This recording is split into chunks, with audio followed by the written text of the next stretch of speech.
Hi, I'm Shauna, one of the therapists at Samaritan Counseling Center.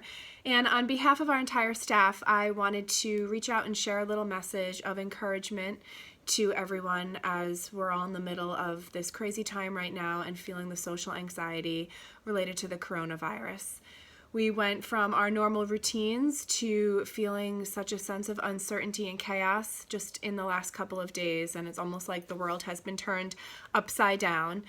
And I know many of us are feeling frustrated and fatigued and anxious, and hearing things like unprecedented times kind of sends us into just this tailspin of uncertainty about what lies before us.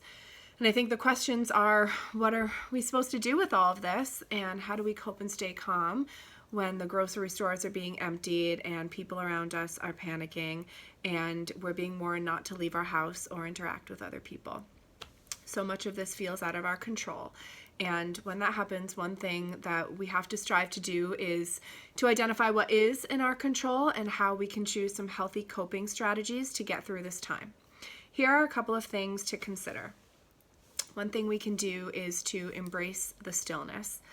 I know it feels like there's so much chaos that it can be hard to find that, but we have to create that for ourselves, whether that be through journaling, through prayer, meditation, sitting quietly, listening to some calming music, taking some deep breaths. Something that all of us can do is to just try to find a couple of moments to center ourselves and keep ourselves grounded and hopefully combat some of the anxiety that we're feeling.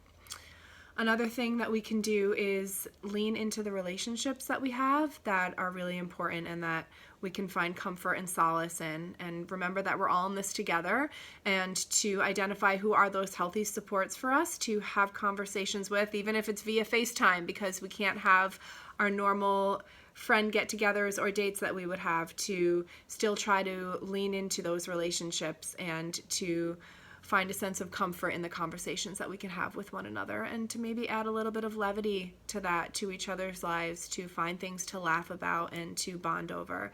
Remember that everybody is going through this together, and just as much as you want to be supported by someone, they probably are feeling the same thing. So for you to be a support system for someone else is really important as well.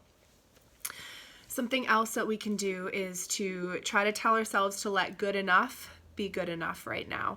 We don't need to add any extra pressure to ourselves, and we should just focus on doing the best we can, whether that's working from home, taking care of children who are now home from school, just trying to get through the day-to-day and maintain healthy routines and a sense of balance rather than worrying about the future.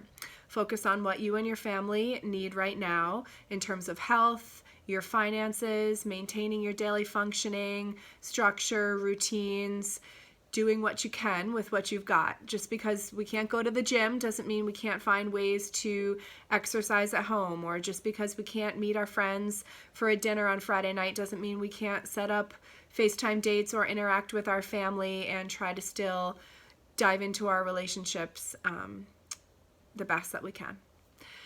So I hope that all of you are staying safe and that you are able to find some things to be grateful for, and hope that some of these coping techniques help you to remember to stay grounded and take care of yourselves, and to reach out to the people around you who are feeling the same thing that you are.